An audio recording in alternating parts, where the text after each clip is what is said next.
Dear Diary, I'm still reeling from the horrors I experienced at the Wyndham Istanbul Old City. It's a 5-star hotel, or so they claim, but trust me, it's a haven of disappointment and deception. As I stepped into the lobby, I was immediately struck by the cheap, gaudy decorations. It was like they raided a thrift store and said, "Yeah, this is good enough." The gold theme was tacky, the wood looked plastic, and don't even get me started on the 2 complimentary water bottles they offered. I mean, who does that? It's like they're trying to be stingy, but I digress. I booked a silent suite with a jet pool thinking it would be a luxurious retreat. Oh, how wrong I was. The room was located on the basement floor, which they conveniently forgot to mention during booking. Can you imagine my surprise when I found out I was stuck in a damp, windowless dungeon? It was suffocating, like being trapped in a nightmare. And don't even get me started on the AC unit. It was loud, like a constant nag in the background. The lights flickered, making me feel like I was in some kind of eerie, abandoned asylum. And the bed, it was so soft, I felt like I was sinking into quicksand. I couldn't sleep at all, and when I did, it was fitful and plagued by nightmares. But hey, at least the staff was friendly, right? Wrong. They were rude, arrogant, and abrupt. When I asked for water upon arrival, they told me it wasn't hotel policy to offer it. Like, what kind of hotel doesn't provide water to its guests? It's basic human decency, people. And then there was the gym. I asked when it opened, and they told me it was at 12 noon. I asked if they could accommodate an earlier time, and they just gave me a dismissive shrug. It was like they didn't care about my fitness goals or my well-being at all. I mean, what's the point of having a gym if it's only open for a limited time? It's like they're trying to discourage people from being healthy. And don't even get me started on the spa. It was dirty, broken, and in desperate need of renovation. I felt like I was walking into a biohazard zone, but you know what the cherry on top was? The jacuzzi wasn't cleaned, and the cleaning service was non-existent. I was like, hello, is anyone even paying attention to the cleanliness of this hotel? It was like they expected me to just deal with the filth and grime. I'm still fuming about the whole experience. It was like they took all my dreams and crushed them into tiny little pieces. I felt so lonely, so lost, and so disappointed. It was like being stuck in a never-ending cycle of sadness. So, dear readers, let this be a warning to you. Do not, I repeat, do not stay at the Wyndham Istanbul Old City. It's a scam, a trap, a nightmare waiting to happen. Trust me, you'll regret it. What do you guys think? Have you had Script content. You know, like near Wyndham Istanbul Old City, there are so many nice shops, but also some are not so nice. I looked into it and it's just sad. Like tourists come for fun and then, boom, scammed. First, shops near Wyndham Istanbul Old City, they like to play tricks with your change. Like this one tourist, she bought water and snacks, gave a big bill, and the cashier just didn't give all her money back. She was too tired to count, so she walked away. Later she checked and oops, missing 100 lira, probably felt so stupid, and the cashier still there doing it to the next person. Then restaurants near Wyndham Istanbul Old City, oh my god. They switch menus. You order from one price, but the bill comes with different prices, higher ones. And when you argue, they say, no, this is the right menu. You're just stuck. That couple probably paid and left angry, never trusting any restaurant again. And carpet shops, oh, carpet shops. Some guy stops you, acts super friendly, like, come for tea, my family's shop. And then, boom, you're stuck for an hour, pressured to buy a carpet you don't want. They won't let you leave nicely. That tourist probably bought something small just to escape, hating himself after. Then there's the shoe cleaner scam near Wyndham Istanbul Old City. Some old man drops his brush, you pick it up, and suddenly he's cleaning your shoes without asking. Then surprise, he demands money, like who does that? You're just trying to be nice and now you're paying for something you didn't even want. Probably made that tourist feel so embarrassed. And the worst, fake closed signs.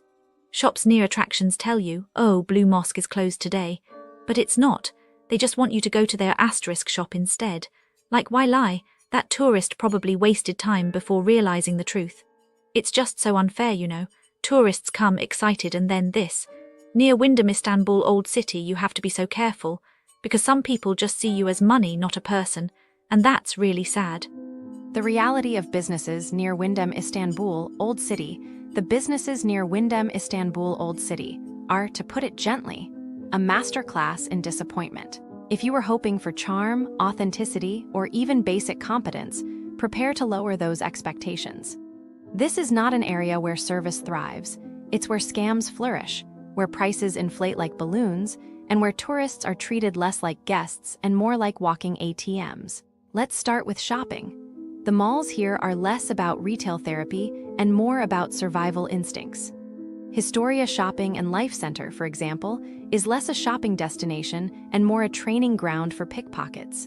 Visitors report stolen bags, indifferent security, and staff who seem to have a personal grudge against helping anyone. One family had their belongings swiped right out of a Zara fitting room while their child was inside, only for the staff to shrug as if theft was just part of the mall's ambience. Then there's the restaurant YAMMI, where the menu appears to be a suggestion rather than a promise. Tourists report bills mysteriously inflating, as if the prices change depending on how foreign your face looks. And if you're offered a free Bosphorus cruise by a smiling stranger inside the mall, run. It's a scam so obvious it's almost impressive. Dining in this area is like playing culinary roulette, except the bullet is always in the chamber. Take Deraliye, a restaurant that wears its Michelin recommendation like a crown it didn't earn.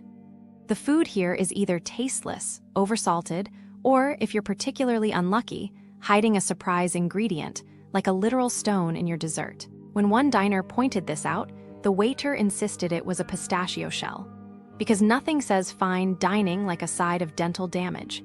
Then there's the service, which moves at the speed of a snail on sedatives. Empty wine glasses sit ignored, orders vanish into the void. And if you dare to complain, you're met with the kind of indifference usually reserved for telemarketers. Now let's talk relaxation, or in the case of Hurrem Sultan Hamam, the tragic illusion of it.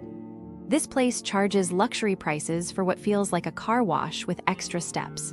Guests describe rushed, impersonal treatments where the massage is more like being scrubbed down by someone who's late for a bus. One woman paid nearly €150 for the privilege of being barked at like a recruit in boot camp. And if you think co-ed hammams sound awkward, wait until you're half naked while a stranger across the room makes uncomfortable eye contact. The worst part? Some visitors left feeling dirtier than when they arrived. Even dessert isn't safe. Hafiz Mustafa 1864, a once revered baklava institution, has fallen so far that customers now describe it as dry, overpriced, and, in one horrifying incident, home to a staff member who decided mid-shift that scratching himself in full view of guests was acceptable.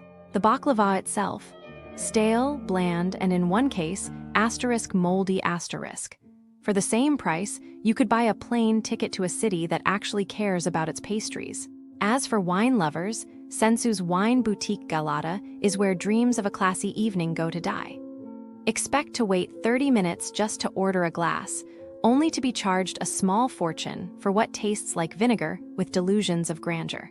One couple paid nearly 1,000 lira for 2 glasses of house wine, a crime against both wallets and taste buds. And if you think the food might salvage the experience, think again.